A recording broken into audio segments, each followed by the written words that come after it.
Hey everyone, Steven here. Just going to show you how I'm going to sheet mulch my garden. This is my flower bed rather. I'm going to put some cardboard like paper over it. It's like the kind of stuff you put down on your floors when you're doing home repairs so your carpets and stuff don't get messed up. I'll show you that in a minute.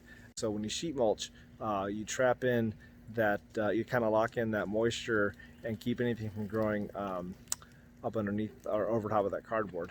Let me show you real quick the material I'm using and how I'm gonna lay that out. So this is about $25–$30 for a 100-foot roll.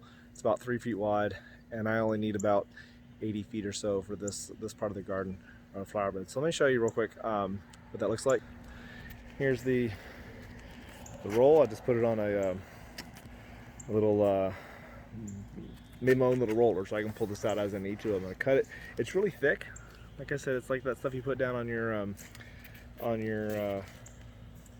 floors for when you're doing home repairs and stuff. But once it gets wet, it'll be like a thicker version of newspaper. So that's just gonna go across every part of this flower bed here, and I'll move these little edgers here. I'll pull them out of the way, put the stuff underneath it, and then put them back and cut back whatever I don't use. And then I'll cut around all the different plants that are in here already. Very small stuff. I don't like a lot of stuff in the flower bed, and these things will actually grow bigger. They're brand new, and so yeah, that's the plan. So we'll see how it goes. Okay, so I laid out the first just 2 pieces of that contractor grade paper stuff, and all I did was just cut out notches to slide up against the plant there. We just had a good rain, so I wanted to do this while it was still cool outside, and any weeds I want to pull up, I can just simply do that real easy. So I'm gonna cut around that right there, and that'll be excess paper I can use throughout different places where the bricks are that need paper underneath them or whatever.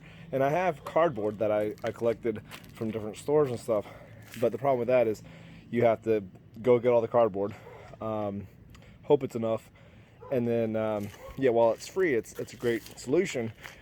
This just makes it easier because I can just roll out what I need, and it's thicker than newspaper but not as thick as cardboard, so it works. I think it's gonna be a good job. It's gonna do what it needs to do for this sheet mulching.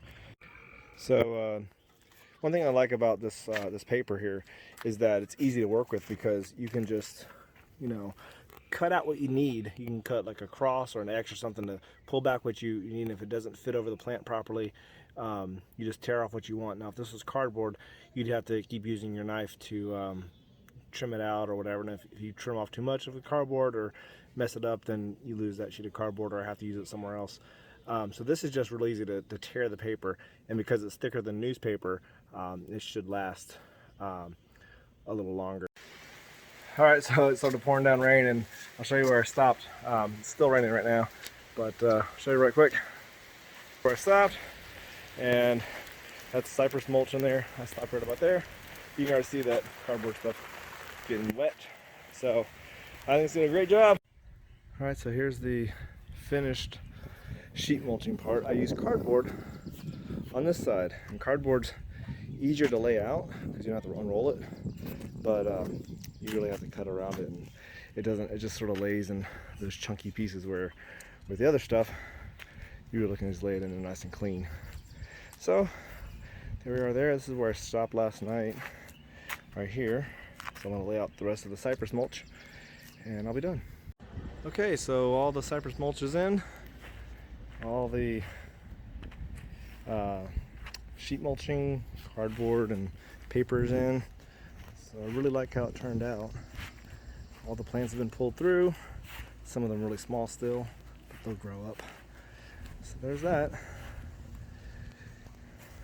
And then my next project, I hope I can record it well. Those gardenias need to be trimmed back, but they're in full bloom and smell beautiful. There's one there, and then I've got this thing. It's huge. I forget the name of those things. I'm thinking about pulling it all the way out. It was big when I moved in 5 years ago, and then I got some more stuff on the other side here.